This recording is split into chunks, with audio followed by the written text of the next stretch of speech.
Hello everyone, welcome back to my YouTube channel thoughts by Moulima. আজকে আমি চলে এসেছি তোমাদের সবার জন্য নতুন একটা ভ্লগ নিয়ে।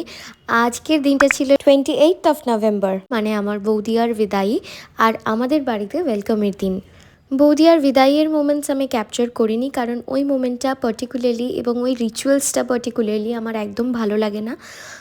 বাট আমরা এখন খুব খুশি, কারণ বৌদিয়াকে নিয়ে আমাদের বাড়িতে আসছি। প্রথমেই আমরা হাওড়া থেকে বসিরহাট জার্নি করার পর চলে গেলাম বসিরহাট বড় কালী মন্দিরে। সেখানে বৌদিয়া একটু মায়ের মুখ দর্শন করে নিল, আর নিয়ম মেনে ঠিক সকাল 7:43-এ আমরা রওনা দিয়েছিলাম। আমাদের দেখতে হয়তো ভীষণই এক্সস্টেড লাগছে, কারণ গত রাতে সারা রাত ঘুম হয়নি। তবে ভীষণ আনন্দেও ছিলাম আমরা, কারণ বৌদিয়াকে ওয়েলকাম করছি। অ্যান্ড ফাইনালি আমরা পৌঁছে গেছি বড় মামুর বাড়িতে।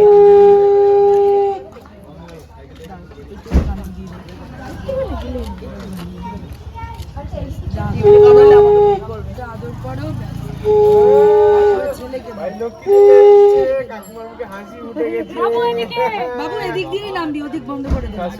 শাশুড়ি মা বিল আসবে। হ্যাঁ আদর করে একটু। এ পারবে এ পারবে দূর দাঁড়ায়। দাদার বিয়েতে দাদার থেকে টাকা নেব না, এটা তো হতে পারে না। তাই বৌদিয়াকে যতক্ষণ এখানে বড়রা বরণ করছে, একে একে মণিমা, আমার মা, মামি সোনা, রাঙা মামি সকলে, আমরা বোনেরা ছুটোছুটি করে চলে গিয়েছিলাম দৌড় ধরার জন্য বা গেট ধরার জন্য। সেখানে গিয়ে দাদার থেকে টাকা না নিলে বৌদিয়াকে ঘরে ঢুকতে দেওয়া যাবে না, এটাই ছিল নিয়ম। অনেকেই বলে গেট ধরা বা দৌড় ধরা এটা একটা রিচুয়ালসের মধ্যেই পড়ে, তবে এটা অ্যাকচুয়ালি ভীষণ মজা হয় কোনো বিয়ে বাড়িতে দাদা বা জামাইবাবুদের গেট ধরে তাদের থেকে টাকা চাইতে। ভীষণ মজা হয়। কত টাকা পেলাম সেটা ফ্যাক্টর নয়, কিন্তু এই যে দাদাদেরকে একটুখানির জন্য নার্ভাস করে দেওয়া যে বৌদিয়াকে ঘরে ঢুকতে দেবো না, এই ব্যাপারটা বেশ মজার। যাই হোক, এরপর পরপর সমস্ত রিচুয়ালস হবে। প্রথমে দুধ উতলানো দেখতে হবে এবং তারপর ঘরে ঢুকতে হবে কলসি এবং হাতে মাছের লেজা কাটা নিয়ে।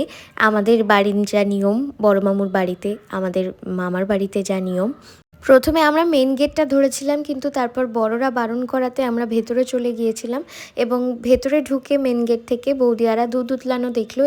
এখানে একটা ছোটোখাটো ইনসিডেন্ট হয়ে গিয়েছিল, সেটা আমি আর ব্লগে মেনশন করছি না। এরপর বৌদিয়াকে হাসি মুখে আমরা ঘরে ওয়েলকাম জানালাম।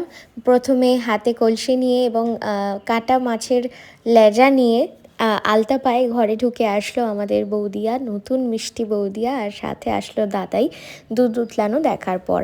সমস্ত কিছু রিচুয়ালস মামি সোনা, মা, মণিমা এরা সবাই মিলে অ্যারেঞ্জ করে রেখেছিল। এখানে সইমাও প্রেজেন্ট ছিল, মানে আমার দিদা আর দাদাইয়ের ঠাকুমা। লক্ষ্মীর মতন পায়ের ছাপ ফেলে আমাদের মিষ্টি বৌদিয়া ঘরে আসলো এবং তারপরে আমরা গেট ধরেছিলাম আবার। আর সেখানে আমাদেরকে দাদা টাকা দেয়নি, আমাদের ননদদেরকে টাকা দিয়েছে আমাদের বৌদিয়া। ঠিক এইভাবেই বোঝা যায় যুগ পাল্টাচ্ছে, দিন পাল্টাচ্ছে। শুধুমাত্র ছেলেরাই টাকা পয়সা দিতে পারে এমনটা নয়।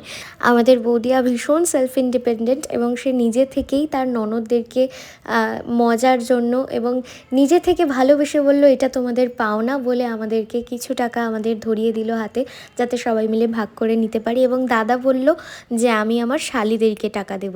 তো এভাবেই যদি আন্ডারস্ট্যান্ডিং করে এগিয়ে যাওয়া যায় ভবিষ্যতে, তাহলে আর ক্ষতি কিসের। যাই হোক, এরপরে শুরু হয়ে গেল আশীর্বাদের পালা।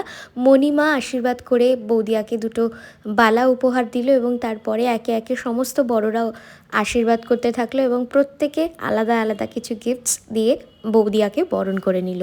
এরপরে আসলো সইমা। সইমা আমাদের বৌদিয়াকে একটি হীরের নাকের দিয়েছে, নাকছাবি। এত কিছু উপহারের মধ্যেও সবথেকে বড় পাওনা যে দাদাই এই মানুষটাকে এখনও সামনে পাচ্ছে, তার আশীর্বাদ পাচ্ছে। এরপরে আসবে ছোটো মামু এবং মামি সোনা। মামি সোনা আর ছোটো মামু মিলে শ্বশুরবাড়ির তরফ থেকে বৌদিয়াকে দিয়েছে হাতের নোয়া, এবং সেই নোয়াটা সবসময় পরে থাকতে হয়। আর বৌদিয়া ভীষণ এক্সস্টেড, কারণ সত্যিই টায়ার্ড, আর পারছে না। তাও আমরা মজা করে ওদেরকে এনার্জি দেওয়ার চেষ্টা করছিলাম। আর এই সময় তোমরা আমাকে দেখতে পাচ্ছ না, কারণ আমি উল্টো দিকে বসে ভিডিওটা করছি, তাই প্লিজ কেউ কিছু মনে করো না। আরও একটা মজার ঘটনা এখানে ঘটে যে সই আমাদের প্রত্যেক নাতি নাতনিকে জন্মদিন হলেই 200 টাকা করে গিফট দেয়। বাট দাদাইয়ের যেহেতু বিয়ে হয়ে গেছে তাই দাদাইকে 500 টাকা হাতে দিয়েছে, তাই আমরা ভীষণ সবাই আনন্দে বলছি যে বিয়ে করলেই 500 টাকা। তো যাই হোক, এরপরে মামি সোনা চলে আসলো আশীর্বাদ করতে এবং ছোটো মামুও আসলো আশীর্বাদ করতে। ওরা সবাই মিলে আশীর্বাদ করে বৌদিয়াকে একটা নোয়া উপহার দিল এবং তারপরেই আসবে আমার মা পাপা আশীর্বাদ করার জন্য। ওরা কি দিয়েছে সেটা তোমরা নিজেরা চোখেই দেখে নাও।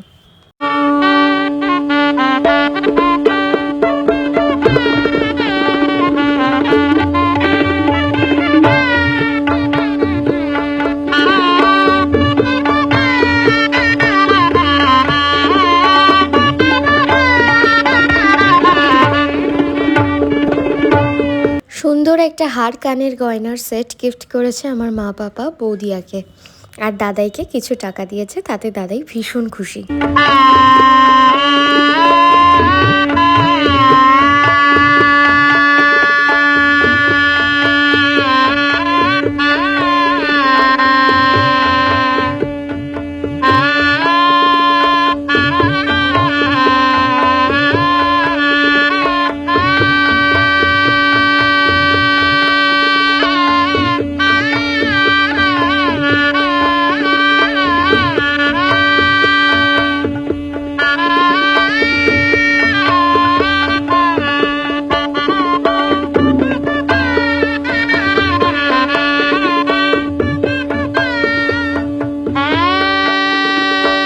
এবার তুমি চলো।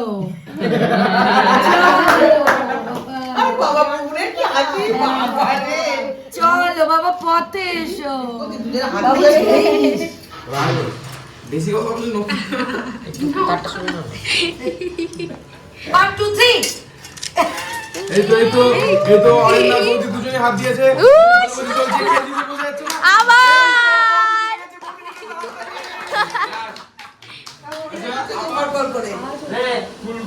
আর ঘুরে গেল ওর হাতে, ওর হাতে আংটি।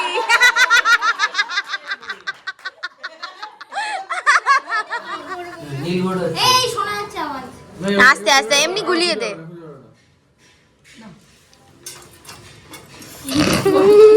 কি করছে কটকট করে, কি করছে মামা মামা। এরপর সন্ধেবেলা আমরা চলে আসলাম আবার বড় মামুর বাড়িতে ফ্রেশ হয়ে। এখানে এসেছি এখন বিহুকে নিয়ে। বিহু মণিমার কোলে উঠে বেশ ঘুরছে বেড়াচ্ছে, আর মণিমার দিকে তাকিয়ে আছে এমন ভয়ঙ্কর লুকস দিয়ে যে মণিমা বলছে হেডমিস্ট্রেস এসেছে আমার বাড়িতে। আর তারপরে বৌদিয়া একটু টায়ার্ডই ছিল, বৌদিয়া হালকা রেডি হয়েছে কারণ সবাই আসবে গেস্টরা। তারপর ডিনার করব, বেশ রাতই হয়ে গেছে, 8:30 9টা বাজে।